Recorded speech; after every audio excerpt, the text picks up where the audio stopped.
सुप्रभात बच्चों, कैसे हैं आप सब। उम्मीद करती हूँ आप सब अच्छे होंगे।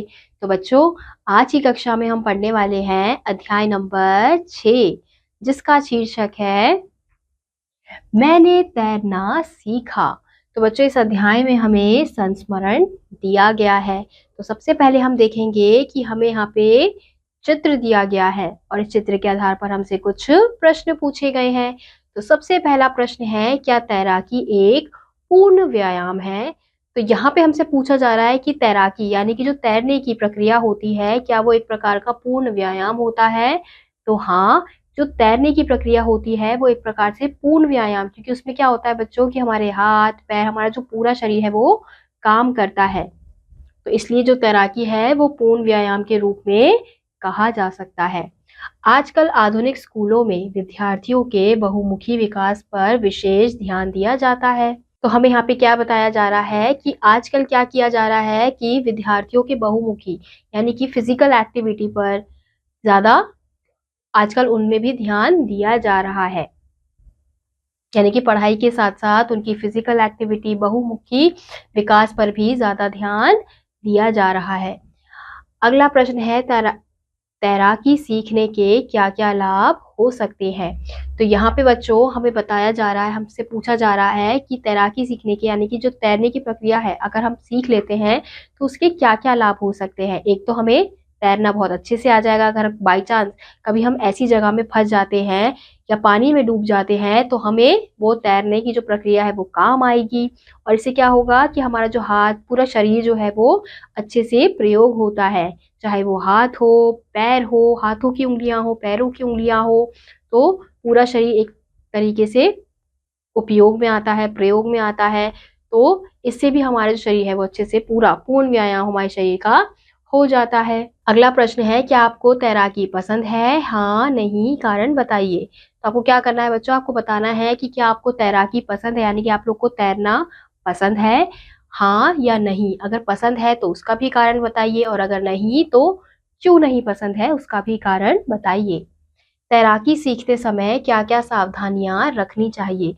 तो बच्चों यहाँ पे हमें से पूछा गया है कि तैराकी अगर हम कर रहे हैं, तैराकी वाली प्रक्रिया तैरना सीख रहे हैं, तो उस समय हमें क्या क्या सावधानियां रखनी चाहिए। तो सबसे पहले तो हमें ये ध्यान रखना चाहिए कि हम इतने गहरे पानी में तैराकी ना सीखें। उससे क्या होगा कि हमारे डूबने का डर होगा, और हमारे साथ एक इस प्रकार की वस्तु होनी चाहिए। इससे क्या होता है, इससे क्या होता है कि ये जो वस्तु होती है, इसे अगर हम इसके अंदर रहते हैं या हम बीच में अगर रख लेते हैं खुद को, तो इससे हम मतलब तैर पाते हैं और हम पानी के ऊपर रहते हैं। या फिर आपके पास लाइफ जैकेट होनी चाहिए, जिससे क्या होता है अगर आप पानी में जा भी रहे तो आप डूबेंगे नहीं। और जो नियम आपको बताए जा रहे हैं उन नियमों को अच्छे से ध्यान में रखकर तैरना सीखना चाहिए। इसी के साथ हम अपने अध्याय की ओर बढ़ते हैं। बेढब बनारसी हिंदी के प्रसिद्ध हास्य व्यंग्य लेखकों में से एक है। वे वाराणसी के निवासी थे और वहां की विशेषताओं में रमे बसे थे। तैरने की कला उनका एक हास्य लेख है, जिसमें उन्होंने स्वयं अपने तैरना सीखने के संबंध में सजीव चित्रण किया है। उनकी शैली में हास परिहास सर्वत्र झलकता है। वे आपको तैरने के संदर्भ में ही संसार के अनेक स्थलों की सैर करा देते हैं और जीवन के अनुभवों को सहज ही रोचकता के साथ प्रस्तुत कर देते हैं। तो यहाँ पे हम देख सकते हैं बच्चों कि जो लेखक है उसने अपने बारे में ही बताया है कि वो किस प्रकार से तैरना सीखे, मतलब उन्होंने कैसे तैरना सीखा। तो उसी आधार पर उन्होंने हमें ये अध्याय दिया है। मूर्तिकला, चित्रकला, काव्य कला, संसार में अनेक कलाएं हैं, सबका अलग अलग माध्यम है। कवि ना होकर भी अब काव्य कला का ज्ञान आपको हो सकता है। तानसेन ना होने पर भी संगीत की बारीकी आप समझ सकते हैं, किंतु तैरने की सब टेक्निक जानने के बाद भी यह आवश्यक नहीं कि आप तैर भी सके। तो यहाँ पे हमें बताया जा रहा है बच्चों कि मूर्ति कला हो गई, चित्र कला हो गया, काव्य कला यानी मूर्ति बनाना, चित्र बनाना, काव्य लिखना, तो ये सब क्या है, ये एक प्रकार की कला है। और संसार में ऐसी बहुत सारी कलाएं आपने देखी होंगी।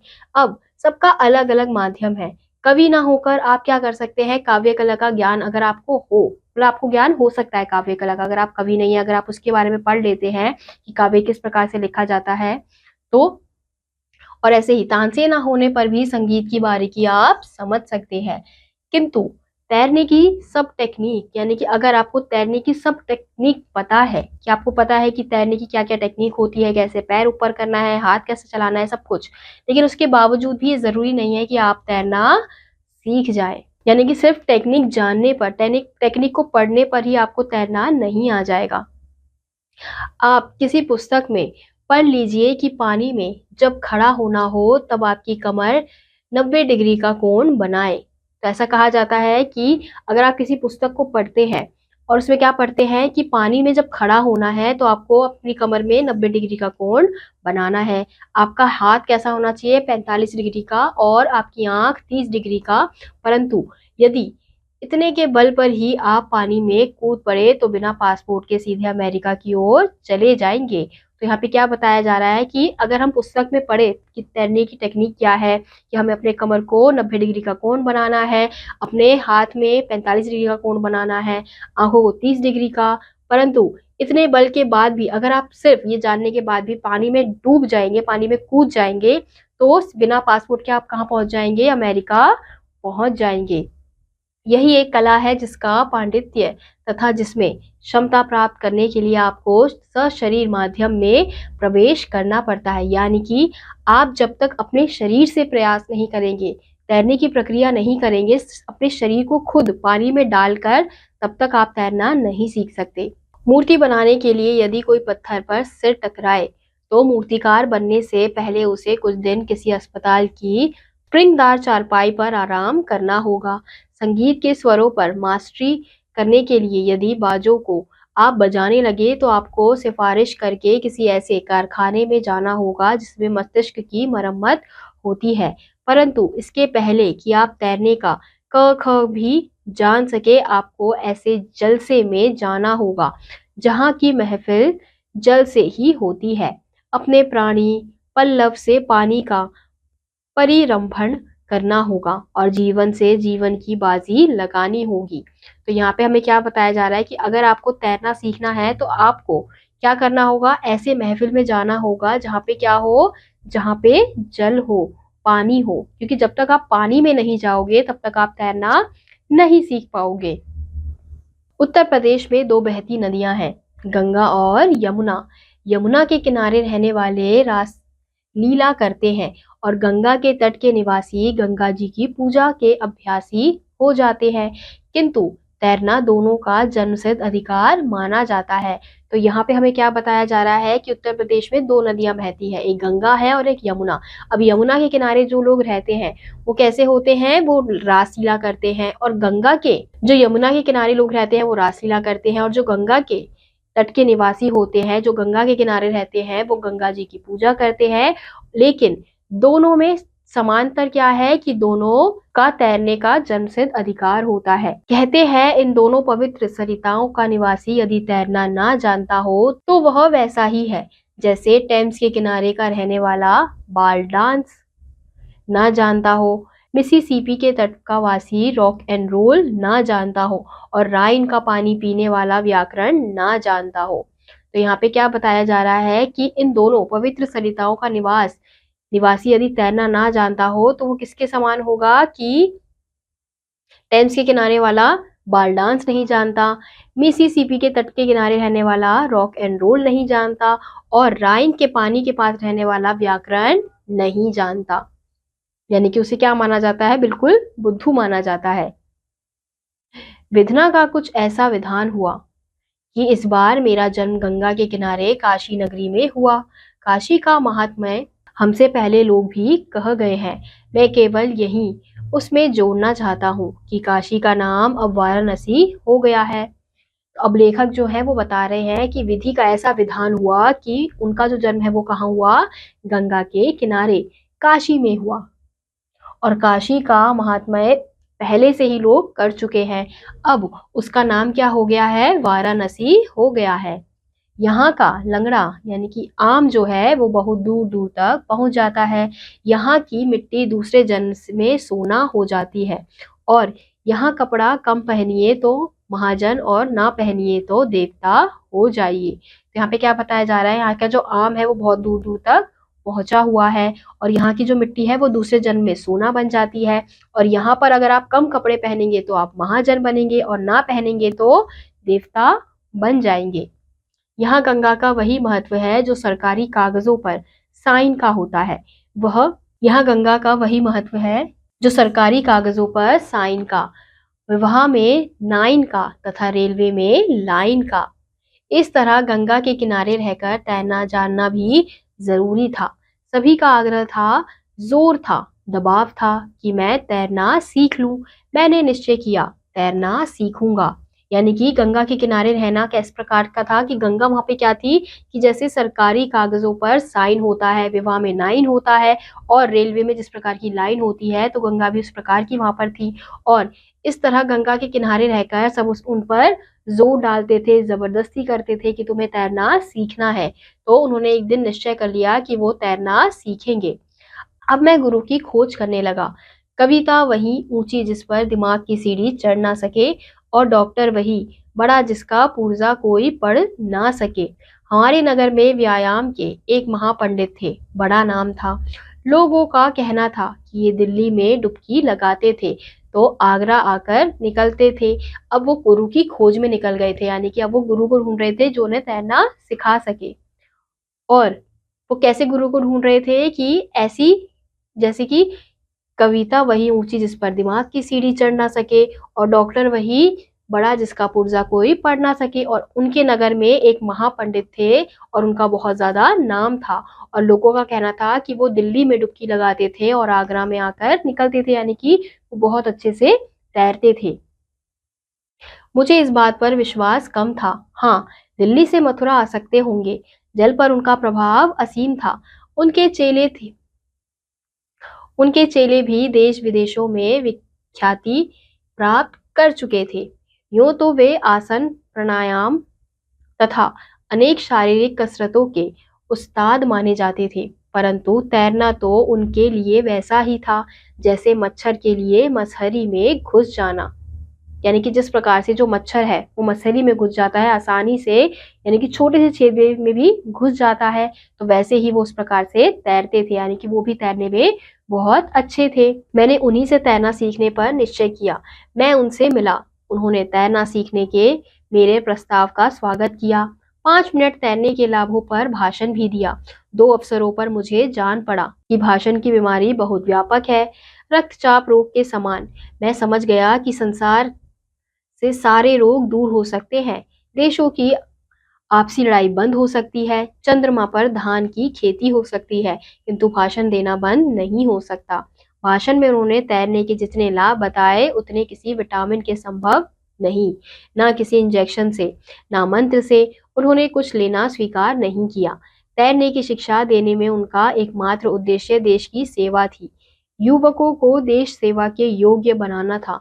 शांति में, युद्ध में, यात्रा में, प्रेम में तैरने का महत्व ही नहीं, उपयोगिता भी थी, जिसकी सूची यहाँ देना आवश्यक नहीं है। तो जिन गुरु को उन्होंने चुना था कि जिससे वो तैरना सीखेंगे, तो उन्होंने उन्हें प्रस्ताव भेजा और उन्होंने उसका प्रस्ताव स्वीकार भी कर लिया। तो जब वो देखने गए तो वो जो गुरु है वो भाषण दे रहे थे। तो जब वो भाषण दे रहे थे तो उन्होंने क्या कहा था कि किसी भी प्रकार के विटामिन से आप तैरना नहीं सीख सकते हो, कुछ भी खा लेने से, कुछ भी स्वीकार करने से आप तैरना नहीं सीख सकते हो। उनका यही मानना था। वो मानते थे कि तैरना शिक्षा देने में इनका एकमात्र यही उद्देश्य था कि देश सेवा और युवकों को देश सेवा के योग्य बनाना उनका काम था। शांति में, युद्ध में, यात्रा में, प्रेम में तैरने का महत्व नहीं, उपयोगिता भी थी, जिसकी सूची यहाँ देना आवश्यक नहीं थी, जिसकी सूची उन्होंने यहाँ पर नहीं दी है। शनिवार का दिन था, मई का महीना और 5 बजे संध्या का समय। गंगा के तट पर पहुंचा।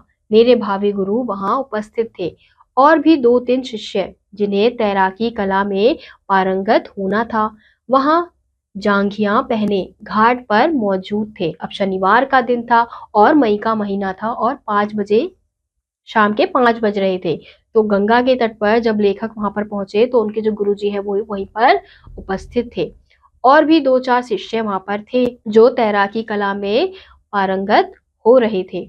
जानकारी के लिए बता देना आवश्यक है कि वाराणसी में गंगा के किनारे सड़क से जल तक पत्थर की सीढ़ियां बनी है। जैसे पुराने जमाने में रोम के थिएटर होते थे। तो यहाँ पे वो हमें बता रहे हैं कि किस प्रकार से वाराणसी के गंगा के किनारे सड़क में जल तक के पत्थर, मतलब जल पूरे उसमें क्या होती थी, सीढ़ियां होती थी जिसके आसपास लोग बैठ सकते थे। जैसे कि रोम में थिएटर होता है, वैसे ही उस गंगा के किनारे पर क्या होती थी, सीढ़ियां होती थी। मंच के चारों ओर सीढ़ियां बनी रहती थी जिन पर साधारण लोग बैठकर तमाशा देखते थे। पानी के ऊपर सीढ़ियों पर बैठकर लोग मालिश कराते हैं, हजामत बनवाते हैं। सवेरे 12 महीने और गर्मी गर्मी के दिनों में संध्या को भी यहाँ युवक और युवती, बालक और बालिका, वृद्ध और वृद्धा एकत्र रहते हैं। यानी कि वो जो सीढ़ियां हैं वहां पे लोग क्या करते हैं, अलग अलग कार्य करते हैं। कोई बाल कटवाता है, कोई ऐसे ही बैठा रहता है। वाराणसी में इसका वही महत्व है जो कोलकाता में चौरंगी का, मुंबई में चौपाटी का, लखनऊ में हजरतगंज का और दिल्ली में कनॉट सर्कस का। इसी स्थान पर मुझे तैरना सीखना था। मेरे गुरुजी ने यहाँ पुनः एक भाषण दिया जो भगवान की दया से छोटा था। उन्होंने तैरना सीखने में अभ्यास तथा स्टाइल पर जोर दिया। बोले, जो महत्व सरकार के यहाँ फाइल का, शरीर में बाइल का, उससे अधिक महत्व तैरने में स्टाइल का है। तो उनके गुरुजी क्या कह रहे थे कि तैरने में सबसे जरूरी क्या होता है, स्टाइल होता है। किस स्टाइल से तैर रहे हो, तो तैरने के लिए आपको बहुत जरूरी है कि आपका एक स्टाइल होना चाहिए, तरीका होना चाहिए। इतना कहने के बाद उन्होंने आज्ञा दी, पानी में उतरिए। मुझे उस समय जल से भी भय लगने लगा, किंतु मैंने साहस बटोरा और पानी में उतरने लगा। मेरी गति से, मेरे हाव भाव से, मेरे चेहरे की भाव भंगिमा से लोगों को यह जान पड़ा होगा कि मेरे मन में भय अटखेलियां कर रहा है, क्योंकि सभी की आंखें मेरी ओर इस प्रकार देख रही थी मानो मनुष्य नहीं, कोई चिड़ियाघर का निवासी तैरने जा रहा है। अब जब गुरुजी ने उन्हें कहा कि चलिए अब इसके बाद जल में उतरिए, तो उनको जो लेखक है उन्हें जल से भय हो रहा था, डर लग रहा था। तो वो जब वो जल में उतरे तो जो आसपास के लोग थे वो उन्हीं को देख रहे थे। तो ऐसा प्रतीत हो रहा था जैसे कोई चिड़ियाघर का निवासी तैरने के लिए आया हुआ है। तो लोग इस प्रकार से उन्हें देख रहे थे और उन्हें जल से बहुत ज्यादा डर लग रहा था। तो उनके चेहरे से, उनके हाव भाव से लोगों को पता चल रहा था। एक के बाद एक मेरे पांव पानी में धंसे। मैं उतरता गया। सामने गंगा का जल फैला हुआ था, जैसे स्फटिक का विशाल पर्दा बिछा हो। दाएं और बाएं पानी पानी। मंद गति से धारा बहती चली जा रही थी, जैसे कोई विशाल अजगर रेंग रहा हो। मैंने देखा पश्चिम में सूर्य मुझी पर मुस्कुरा रहा था। इधर उधर लोग उत्सुकता से देख रहे थे कि कोई नया खेल होने वाला है।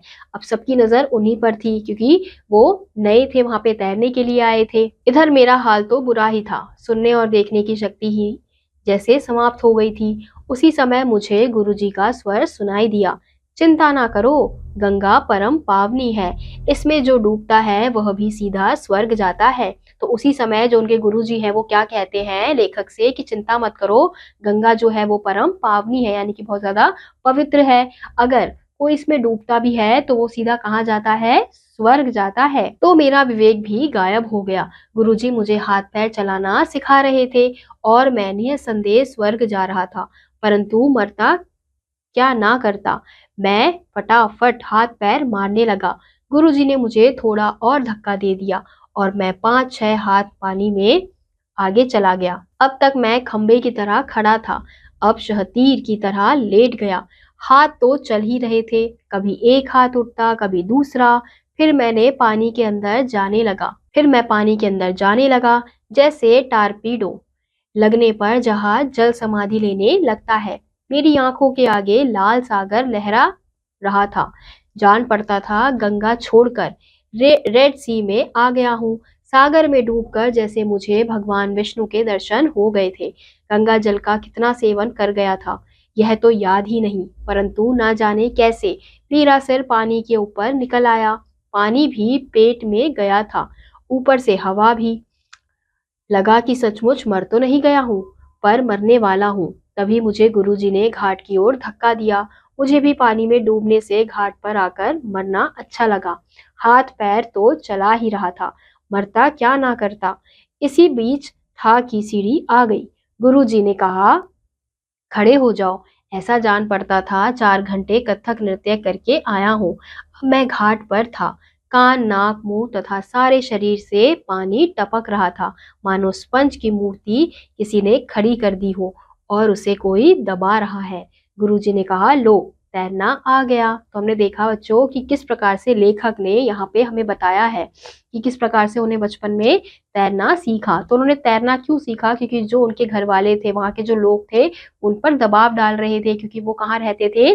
गंगा के किनारे रहते थे, वाराणसी में रहते थे। तो इसलिए उन पर दबाव डाला जा रहा था, क्योंकि वहाँ के जो लोग होते हैं, ऐसा कहा जाता है कि उनको तो तैरना आना ही चाहिए। फिर धीरे-धीरे उन लेखक ने तैरना सीख लिया। जो तैरने की प्रक्रिया है बच्चों, वो जब तक आप पानी के अंदर नहीं जाओगे, वो आपको नहीं आएगी। चाहे आपको उसकी कितनी ही टेक्निक्स क्यों ना पता हो, लेकिन जब तक आप खुद तैरने के लिए पानी के अंदर नहीं जाओगे, अपने हाथ-पैर का उपयोग नहीं करोगे, तब तक आप उसको नहीं सीख सकते।